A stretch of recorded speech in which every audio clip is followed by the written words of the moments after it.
कि बिहार में जो अभी तक लूट खसोट मचा हुआ था, बिहार में जिस तरीके से सत्ता पर आसीन लोग खुलेआम भ्रष्टाचार में लिप्त थे, आकंठ और आमग्न लिप्त थे, उस बात को जब हमारे नेता ने, प्रशांत किशोर जी ने जनता के सामने लाना शुरू किया, एक तो कहा जाता है कि चोरी भी और सीना जोड़ी भी। मैं स्पष्ट शब्दों में कहना चाहूंगा कि ये जितने भी बिहार सरकार के जितने भी हुक्मरान और मंत्री हैं, वो आज के डेट में खुलेआम भ्रष्टाचार कर रहे हैं। अब जिधर देखो उधर ही भ्रष्टाचार है।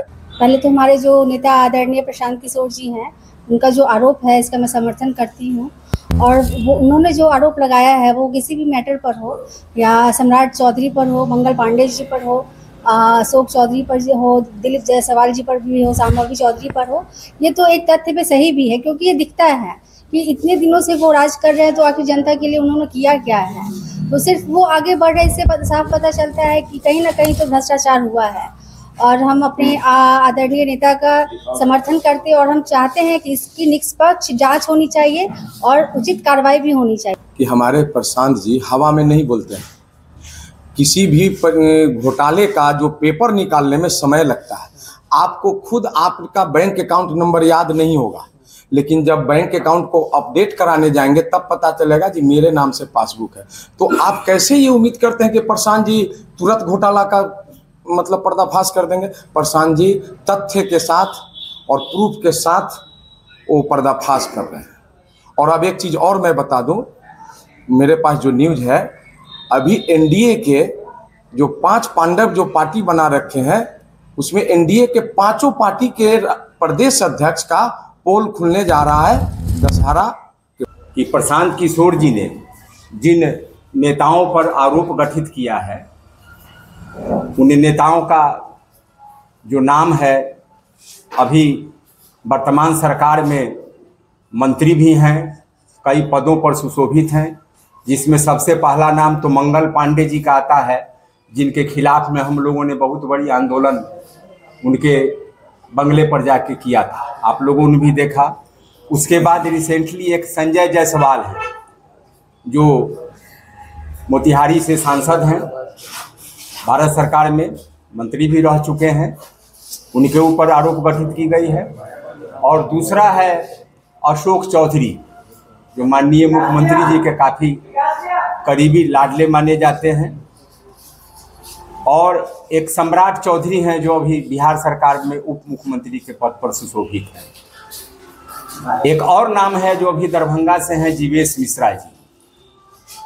और साथ साथ ऐसे इन लोगों के अलावा ये जो नाम 4-5 नाम जो प्रशांत किशोर जी के द्वारा जो दिए गए हैं, जिसको हमने अभी लिया, ये समझिए बिल्कुल नीतीश जी के इनर ऑर्बिट में रहने वाले मंत्री हैं। और इन्हीं के माध्यम से जो भी पार्टी के द्वारा जो निर्णय होता है, कोई भी चीज़ होता है, क्योंकि नीतीश जी की अब ऐसी स्थिति हो गई है कि अपने कुछ निर्णय लेने की स्थिति में है नहीं, तो ये लोग अपने निहित स्वार्थ में जो निर्णय लेते हैं और नीतीश जी उस पर हामी भरते हैं। और उसी का नतीजा है कि ये जो अभी जो घोटाले हुए हैं, जो प्रशांत किशोर जी के द्वारा उजागर किया गया है, लिस्ट में जो बारी बारी से समय आने पर आप लोगों के बीच रखा जाएगा। और उसके साथ साथ पूरे बिहार सरकार में इस सिस्टम से जुड़े हुए ब्यूरोक्रेट्स भी हैं, जो IAS हों, IPS हों, जो सरकार चलाने में उनकी भागीदारी रहती है, उनका भी बहुत बड़ा इसमें भूमिका है। रोड की समस्या से काफ़ी जूझ रहे हैं, महाराष्ट्र की जनता रोड की समस्या से काफ़ी जूझ रही है, जो हर जगह गड्ढे और हर जगह पानी जल जमाव हम लोग देख रहे हैं।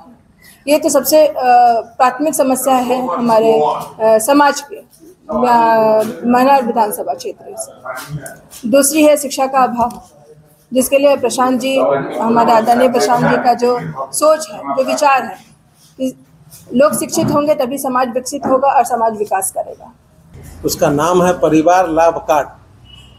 लाभ कार्ड मतलब 20,000 रुपये तक का लाभ प्रत्येक परिवार को चुनाव के बाद मिलेगा। उसको डायरेक्ट आप पैसा से नहीं जुड़ी, उसको परिवार लाभ 20,000 रुपये का फ़ायदा मिलेगा। मतलब घर में कोई है कमाने वाला जो बाहर जा रहा है प्लान करके, तो 12 से 15,000 रुपये की नौकरी की व्यवस्था उसको आसपास में की जाएगी। बच्चा बुजुर्ग को 2,000 रुपये मासिक पेंशन हो गया। बच्चा का स्कूल का फीस मान लीजिए 1,000 रुपया हुआ, 1,000 रुपये का फीस सरकार स्कूल को देगी। बच्चे को आप अपने प्राइवेट स्कूल में पढ़ाइए, छोटे बच्चे को उसकी फीस जन स्वराज की सरकार देगी। किसान को मुफ्त में श्रमिक उपलब्ध कराने की बात हो रही है, तो श्रमिक का जो वेतन हम लोग, वेतन तो नहीं, श्रमिक को जो उसको मेहनताना जो दिया जाता है किसान के द्वारा, वो किसान को नहीं देना होगा। जन स्वराज की सरकार मनरेगा के माध्यम से देगी।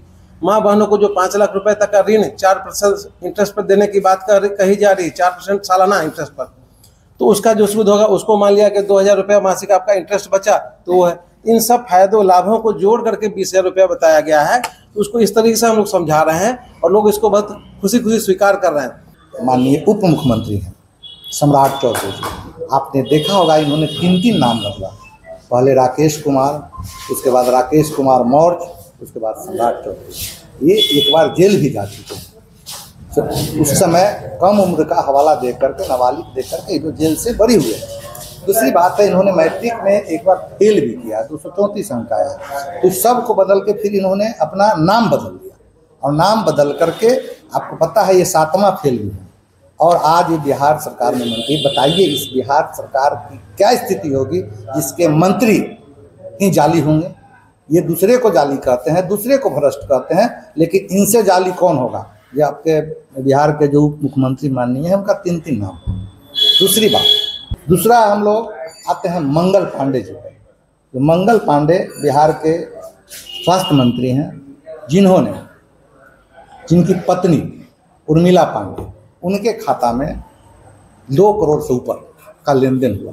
और उस समय, जिस समय बिहार, खासकर भारत हमारा कोविड के, हम लोग उस समय कोविड के दौर से गुजर रहे थे और वो दिल्ली में अपना फ्लैट खरीदे। हम लोग का यही मांग है। उसके बाद आप चौथे मंत्री जो हैं अशोक चौधरी, जो अभी बिहार के सबसे निकटतम मंत्री माने जाते हैं माननीय मुख्यमंत्री जी का, लेकिन इन्होंने तो गजब किया। इन्होंने अपने आप बोला था एक बार कि मैं तो जदयू में हूँ, हमारी बच्ची लोजप्पा से सांसद है, हमारे दामाद जो हैं RSS कोटे से